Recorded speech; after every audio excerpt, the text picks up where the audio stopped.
ទៅនឹងលោកនាយរដ្ឋមន្ត្រីហ៊ុនសែនដែរលោកសំរងស៊ីអតីតប្រធាននៃអតីតគណៈបកប្រឆាំងបានចោទប្រកាន់ថាលោកហ៊ុនសែនបានចំណាយប្រាក់រាប់លានដុល្លារជួលមនុស្សតាមរយៈក្រុមហ៊ុន Click Farm ទូទាំងពិភពលោកដើម្បីផ្ដល់ចំនួនអ្នកគាំទ្រឬ like នៅលើទំព័រ Facebook របស់លោកក៏ប៉ុន្តែអ្នកនាំពាក្យគណៈបកកណ្ដាលអំណាចបានទាត់ចោលចំពោះការចោទប្រកាន់នេះសូមស្ដាប់ស៊ុនភិរៈជាថ្មីម្ដងទៀតអតីតមេដឹកនាំគណៈបកប្រឆាំងដែលកំពុងនិរទេសខ្លួនលោកសំរងស៊ីបានចេញលិខិតចំហមួយទៅកាន់ក្រុមហ៊ុនបណ្ដាញសង្គមអាមេរិក Facebook ជុំវិញចំនួន like ឬគាំទ្រនៅលើទំព័រ Facebook ផ្លូវការរបស់លោកនាយករដ្ឋមន្ត្រីហ៊ុនសែនតាមរយៈលិខិតនោះលោកសំរងស៊ីបានសរសេរថាលោកហ៊ុនសែនចំណាយលុយរាប់លានដុល្លារដើម្បីជួលមនុស្សតាមរយៈក្រុមហ៊ុន ឬ Click Farm ទូទាំងពិភពលោកឲ្យបង្កើតគណនី Facebook คล้ายៗប្រមាណ10លានគណនីដើម្បីផ្ដល់ like คล้ายៗទៅឲ្យទំព័រ Facebook របស់គាត់អ្នកនាំពាក្យគណៈបកប្រជាជនកម្ពុជាលោកសុកអេសានបានថ្លែងប្រាប់វិទ្យុបារាំងអន្តរជាតិនៅថ្ងៃទី19ខែវិច្ឆិកាថាលោកសំរងស៊ីលែងមានអ្នកណាស្ដាប់លែងមានអ្នកណាជឿហើយคล้ายជាមនុស្សឯកោមិនមែនត្រឹមតែក្នុងប្រទេសកម្ពុជាគឺឯកោក្នុងពិភពលោកតែម្ដងដូច្នេះលោកសំរងស៊ីនិយាយអ្វីក៏គេលែងជឿដែរលោកសុកអេសានបន្តថាការចោទប្រកាន់ថាលោកនាយករដ្ឋមន្ត្រីប្រើលុយទិញការ like នៅលើទំព័រ Facebook នេះគឺជាការចោទប្រកាន់ប៉ុន្មានឆ្នាំមកហើយទាំងអស់នេះមិនមានការពិតនោះទេអ្នកនាំពាក្យគណៈបកកណ្ដាលអំណាចបើតាមលោកសំរងស៊ីអតីតមេដឹកនាំគណៈបកប្រឆាំងបានលើកឡើងទៀតថាគណនីคล้ายៗទាំងនោះបាននិយាយអាក្រក់ឬ report លើទំព័រ Facebook របស់លោកក្នុងគោលបំណងឲ្យក្រុមហ៊ុន Facebook រឹតបន្តឹងចំនួនអ្នកចូលមើលលើទំព័រ Facebook របស់លោកបច្ចុប្បន្ននេះទំព័រ Facebook របស់លោកនាយករដ្ឋមន្ត្រីហ៊ុនសែនមានអ្នកគាំទ្រឬ like ចំនួនជិត14លានខណៈអ្នកគាំទ្រនៅលើទំព័រ Facebook របស់លោកសំរងស៊ីអតីតមេដឹកនាំគណៈបកប្រឆាំងមានចំនួនជាង5លានលោកនាយករដ្ឋមន្ត្រីហ៊ុនសែនបានជាសះស្បើយពីជំងឺ Covid-19 ហើយនេះគឺជាការបញ្ជាក់ក្នុងលិខិតរបស់ក្រមវិជ្ជាបណ្ឌិតថែទាំសុខភាពរបស់លោកនាយករដ្ឋមន្ត្រីនៅល្ងាចថ្ងៃទី19ខែវិច្ឆិកាម្សិលមិញស្ដីអំពីការបញ្ចប់ការព្យាបាលជំងឺ Covid-19 របស់លោកប្រមុខដឹកនាំរដ្ឋាភិបាលកម្ពុជាតាមក្រមវិជ្ជាបណ្ឌិតក្រោយពីបានធ្វើតេស្តឃើញមានឆ្លង Covid-19 កាលពីថ្ងៃទី14ខែវិច្ឆិកានៅទីក្រុងបាលីនៃប្រទេសឥណ្ឌូនេស៊ីលោកហ៊ុនសែនមានស្ថានភាពសុខភាពល្អប្រក្រតីពុំមានរោគសញ្ញារំខាននោះទេហើយនៅថ្ងៃទី19ខែវិច្ឆិកាម្សិលមិញលទ្ធផលតេស្តរហ័សនិងតេស្ត PCR បានបង្ហាញថាលោកនាយករដ្ឋមន្ត្រីអវិជ្ជមាន COVID-19 ហើយក្រុមគ្រូពេទ្យបញ្ជាក់ថាដោយសារតែមេរោគ COVID-19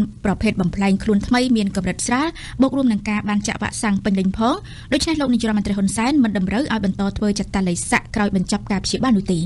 េរដ្ឋាភិបាលកម្ពុជាកំពុងស្វាស្វែងបំពេញលក្ខខណ្ឌដើម្បីអាចចាក់ចេញពីបញ្ជីប្រភេទលាងលុយកខ្វក់របស់ក្រុមការងារហិរញ្ញវត្ថុ FATF នៅឆ្នាំក្រោយនេះតាមរដ្ឋមន្ត្រីក្រសួងមហាផ្ទៃលោកសុកខេងលទ្ធភាពស្ដារស្ថានភាពនេះកើតមានដោយសារតែឆន្ទៈនយោបាយរបស់រដ្ឋាភិបាលអង្គការដំណាភៀបវិញយល់ថាការតាំងចិត្តនិងឆន្ទៈនយោបាយខ្ពស់ជារឿងល្អក៏ប៉ុន្តែអ្វីដែលសង្គមស៊ីវិលចង់ឃើញគឺការអនុវត្តច្បាប់ជាក់លាក់ទៅលើបទល្មើសជាក់ស្ដែងនៅក្នុងការឆ្លើយតបដោយអនុសាសន៍មួយចំនួនរបស់ FATF ដោយពុំត្រូវបានបំពេញសូមស្ដាប់អោស្រីពេជ្រកម្ពុជារំពឹងអាចដកចេញពីបញ្ជីប្រភេទនៃប្រទេសឃ្លាំមើលការលាងលុយកខ្វក់របស់អង្គការ FATF នៅឆ្នាំក្រោយបន្ទាប់ពីកម្ពុជាត្រូវបានចាត់ចូលចំណាត់ថ្នាក់ដែលមានហានិភ័យក្នុងការលាងលុយកខ្វក់អស់រយៈពេល75ឆ្នាំមកលោកសខេងរដ្ឋមន្ត្រីក្រសួងមហាផ្ទៃបានគូបញ្ជាក់នៅក្រៅកិច្ចប្រជុំបិទទ្វារជាមួយក្រសួងពាក់ព័ន្ធនិងគណៈកម្មាធិការសម្របសម្រួលថ្នាក់ជាតិប្រឆាំងការសម្អាតប្រាក់និងហិរញ្ញប្បទានភេរវកម្មនិងហិរញ្ញប្បទានដល់ការរីកសាយភាយអាវុធមហាប្រឡ័យកាលពីថ្ងៃទី17វិច្ឆិកាថាលទ្ធភាពខ្លួនចេញពីក្រសែភ្នែកនៃការតាមដានអំពើលាងលុយកខ្វក់នេះដោយសារតែកម្ពុជាមានឆន្ទៈនយោបាយខ្ពស់តាមរដ្ឋមន្ត្រីក្រសួងមហាផ្ទៃ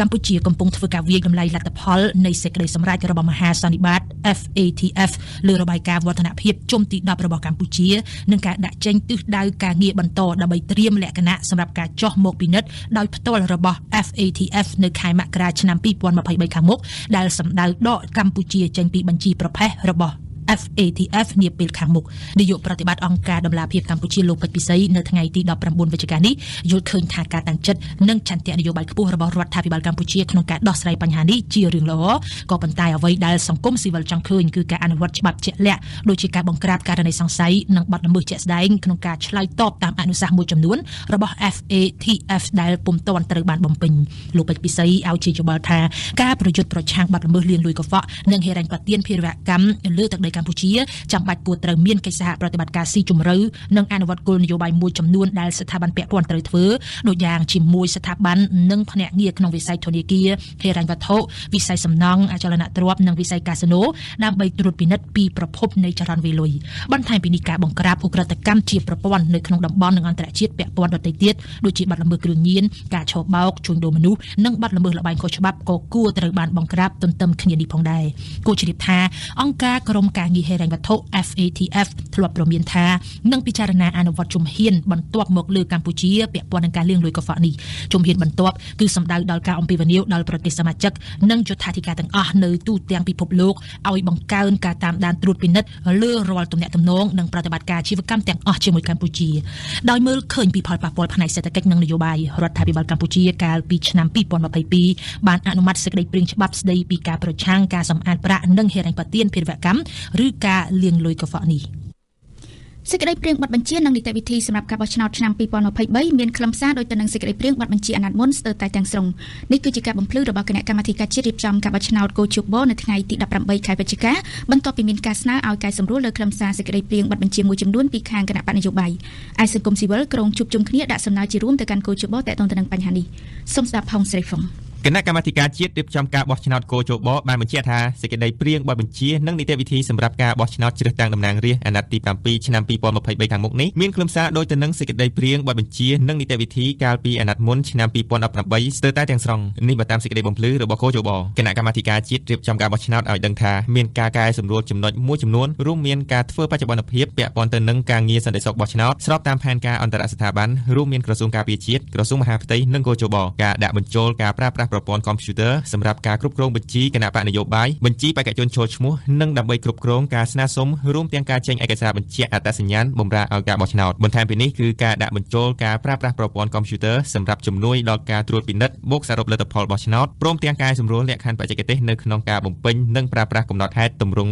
1102ឲ្យមានសង្កត់ភាពទៅនឹងការបោះឆ្នោតឃុំសង្កាត់ឆ្នាំ2022នេះបើតាមកោជបលោកសំគុណធាមីនាយកប្រតិបត្តិអង្គការ Netflix យល់ឃើញថាសេចក្តីព្រាងប័ណ្ណបញ្ជានិងនីតិវិធីសម្រាប់ការបោះឆ្នោតឆ្នាំ2023ពិតជាមានខ្លឹមសារដោយសេចក្តីព្រាងប័ណ្ណបញ្ជាអាណត្តិមុនស្ទើរតែទាំងស្រុងដោយការបំភ្លឺរបស់កោជបមែនយ៉ាងណាមិញនាយកប្រតិបត្តិអង្គការ Netflix រូបនេះឲ្យដឹងថាសង្គមស៊ីវិលក្រុងនឹងជួបជុំគ្នាដើម្បីពិភាក្សានិងដាក់អនុសាសន៍ជារួមមួយទៅកោជបដើម្បីស្នើកែសម្រួលប័ណ្ណបញ្ជានិងនីតិវិធីសម្រាប់ការបោះឆ្នោតជ្រើសតាំងតំណាងរាស្ត្រនៅពេលខាងមុខនេះកែសម្រួលដោយសារតែប័ណ្ណបញ្ជានិងនីតិវិធីនោះមិនទាន់ល្អគ្រប់គ្រាន់នេះបើតាមនាយកប្រតិបត្តិអង្គការ Netflix ពាក់ព័ន្ធនឹងបញ្ហានេះគណៈបកផ្នែករួបរวมជាតិក៏ធ្លាប់បានស្នើកោជបឲ្យកែសម្រួលលើខ្លឹមសារ3ចំណុចរួមមានទី1សមាគមឬអង្គការមិនមែនរដ្ឋាភិបាលចូលរួមសង្កេតការបោះឆ្នោតត្រូវពាក់តែប័ណ្ណដែលចេញដោយកោជបប៉ុណ្ណោះមិនត្រូវពាក់ឯកសណ្ឋានឬសញ្ញាសម្គាល់របស់ស្ថាប័នឡើយទី2គឺត្រូវបិទផ្សាយទម្រង់1102តាមច្រកចេញចូលទីតាំងការិយាល័យបោះឆ្នោតនិងរាប់សន្លឹកឆ្នោតរួមទាំងចែកជូនភ្នាក់ងារគណៈបកនយោបាយរហូតដល់ថ្ងៃប្រកាសលទ្ធផលជាផ្លូវការនិងទី3គឺការដកចោលលិខិតបញ្ជាក់ការចោះឈ្មោះបេក្ខជនព្រោះបញ្ជីបោះឆ្នោតគឺផ្ដល់សុពលភាពដោយកោជបរួចជាស្រេចលោកសាយសំភូនភូមិវិហានប្រធានរដ្ឋសភាឡាវនឹងដឹកនាំគណៈប្រតិភូជាន់ខ្ពស់មកបំពេញទស្សនកិច្ចផ្លូវការនិងជាមិត្តភាពនៅកម្ពុជា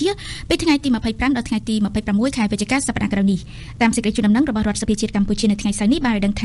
ក្នុងអំឡុងទស្សនកិច្ចនេះគណៈប្រតិភូជាន់ខ្ពស់រដ្ឋសភាឡាវនឹងចូលក្រាបបង្គំគាល់ព្រះមហាក្សត្រកម្ពុជារួចហើយជួបជាមួយលោកសាយឈុំប្រធានព្រឹទ្ធសភានិងមានជំនួបជាមួយលោកនាយរដ្ឋមន្ត្រីហ៊ុនសែនមុនពេលចូលជួបសវនកម្មនិងពិភាក្សាការងារទ្វេភាគីជាមួយ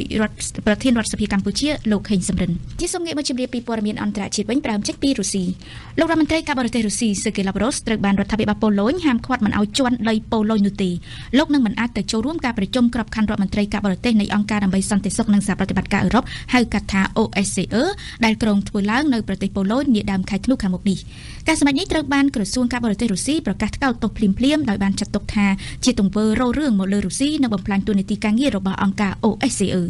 មកពិសេសលំអិតបន្ថែមកិច្ចប្រជុំថ្នាក់រដ្ឋមន្ត្រីការបរទេសនៃប្រទេសសមាជិកទាំង57របស់អង្គការដើម្បីសន្តិសុខនិងសហប្រតិបត្តិការអឺរ៉ុបហៅកាត់ថា OSCE នឹងត្រូវរៀបចំធ្វើនៅថ្ងៃទី1ធ្នូនៅទីក្រុងឡូតសប្រទេសប៉ូឡូញដោយមានប៉ូឡូញជាប្រធានវិលជុំជាអ្នករៀបចំតែរដ្ឋាភិបាលប៉ូឡូញទើបតែបានប្រកាសឲ្យដឹងថាលោក Sergei Lavrov រដ្ឋមន្ត្រីការបរទេសរុស្ស៊ីនឹងមិនត្រូវបានអនុញ្ញាតឲ្យជន់ដីប៉ូឡូញជាដាច់ខាតដូច្នេះរដ្ឋាភិបាលរុស្ស៊ីត្រូវតែបញ្ជូនឈ្មោះមនុស្សផ្សេងទៀតឲ្យមកចូលរួមនៅក្នុងកិច្ចប្រជុំនេះប្រពន្ធពីរដ្ឋាភិបាលប៉ូឡូញបានប្រាប់អ្នកកាសែតបារាំង AFP ថារដ្ឋាភិបាលរុស្ស៊ីអាចបញ្ជូនតំណាងឲ្យមកចូលរួមបានគឺទាល់តែជននោះមិនមានជាប់ឈ្មោះនៅក្នុងបញ្ជីទណ្ឌកម្មដែលសហភាពអឺរ៉ុបបានដាក់ទៅលើរុស្ស៊ីបន្ទាប់ពីរុស្ស៊ីបានលើកទ័ពធ្វើសង្គ្រាមឈ្លានពាននៅអ៊ុយក្រែនយោងតាមបញ្ជីនេះគឺលោក Sergei Lavrov មានឈ្មោះជាប់ទណ្ឌកម្មមិនអាចចូលជាន់ទឹកដីសហភាពអឺរ៉ុបបានជាដាច់ខាតក្រោយការប្រកាសរបស់រដ្ឋាភិបាលប៉ូឡូញក្រសួងការបរទេសរុស្ស៊ីបានចេញលិខិតប្រកាសថ្កោលទោសភ្លាមៗនៅរសៀលថ្ងៃសៅរ៍ទី19វិច្ឆិកាដោយបាន បានចាត់ទុកការសម្រេចរបស់ប៉ូឡូញថាជាកាយវិការរករឿងបង្កចំនួនជាមួយរុស្ស៊ីលិខិតដដែលនេះបន្ថែមថាមិនត្រឹមតែប៉ុណ្ណោះទេការសម្រេចរបស់ប៉ូឡូញបានមកបំផ្លាញដល់ទូនីតិការងារនិងដំណើរការទូទៅរបស់អង្គការដើម្បីសន្តិសុខនិងសហប្រតិបត្តិការអឺរ៉ុបនិងធ្វើឲ្យអង្គការនេះក្លាយជាវេទិកាបកពួកប្រឆាំងនឹងរុស្ស៊ីយ៉ាងណាក៏ដោយក្រសួងការបរទេសរុស្ស៊ីបានបញ្ជាក់ទៀតថាលោកអគ្គរដ្ឋទូតរុស្ស៊ីប្រចាំអង្គការ OSCE នឹងដឹកនាំគណៈប្រតិភូរុស្ស៊ីចូលរួមកិច្ចប្រជុំនៅថ្ងៃទី1និងថ្ងៃទី2ធ្នូខាងមុខនៅប្រទេសប៉ូឡូញសូមរំលឹកថាអង្គការដើម្បីសន្តិសុខនិងសហប្រតិបត្តិការអឺរ៉ុបហៅកាត់ថា OSCE ដែលមានសមាជិក57ប្រទេសគឺត្រូវបានបង្កើតឡើងនៅឆ្នាំ1975ក្នុងបរិបទសង្គ្រាមត្រជាក់អង្គការដែលមានទីតាំងស្នាក់ការកណ្ដាលនៅទីក្រុងវីយ៉ែនប្រទេសអូទ្រីសនេះមានកម្មវត្ថុបង្កើតបរិយាកាសនិយាយប្រស្រ័យតាក់ទងគ្នារវាងគូបដិបត្តិទាំងពីរគឺក្រុមប្រទេសអឺរ៉ុបខាងលិចនិងក្រុមប្រទេសអឺរ៉ុបខាងកើតកិច្ចប្រជុំថ្នាក់រដ្ឋមន្ត្រីការបរទេសប្រចាំឆ្នាំគឺជាគ្រោងឆ្អឹងដ៏សំខាន់នៃអង្គការនេះស្ថិតនៅក្នុងបរិបទសង្គ្រាមនៅអ៊ុយក្រែនអង្គការនេះត្រូវបានគេសង្ឃឹមថាជាមធ្យោបាយមួយដើម្បីញ៉ាំងឲ្យមានទំនាក់ទំនងនិយាយគ្នារវាងរុស្ស៊ីនិងក្រុមប្រទេសលោកខាងលិចមេដឹកនាំកូរ៉េខាងជើងលោកគីមចុងអ៊ុនបានប្រកាសថានឹងប្រើអាវុធនុយក្លេអ៊ែរឆ្លើយតបវិញដោយមិនញញើតនោះទេប្រសិនបើកូរ៉េខាងជើងរងការគំរាមកំហែងដោយអាវុធនុយក្លេអ៊ែរសម្ដីនេះត្រូវបានទីភ្នាក់ងារព័ត៌មានផ្លូវការកូរ៉េខាងជើងផ្សព្វផ្សាយក្នុងឱកាសដែលមេដឹកនាំកូរ៉េខាងជើងរូបនេះបានទៅត្រួតពិនិត្យការបាញ់បង្ហោះមីស៊ីល ballistic អន្តរជាតិកាលពីថ្ងៃសុក្រមីស៊ីលអន្តរជាតិដែលអាចបំពាក់ក្បាលគ្រាប់នុយក្លេអ៊ែរនិងអាចហោះទៅដល់ដែនដីសហរដ្ឋអាមេរិកតកតងពីចិននិងអាមេរិកវិញនៅទីក្រុងបាងកកនាថ្ងៃទី19ខែវិច្ឆិកាម្សិលមិញក្នុងឱកាសជំនួបកម្ពុជាក្រុមប្រទេសសហប្រតិបត្តិការសេដ្ឋកិច្ចនិងអាស៊ីប៉ាស៊ីហ្វិកហៅកាត់ថា APEC លោកស្រីអនុប្រធានាធិបតីអាមេរិក Kamala Harris បានជួបនិយាយគ្នាជាមួយលោក Xi Jinping ប្រធានាធិបតីចិន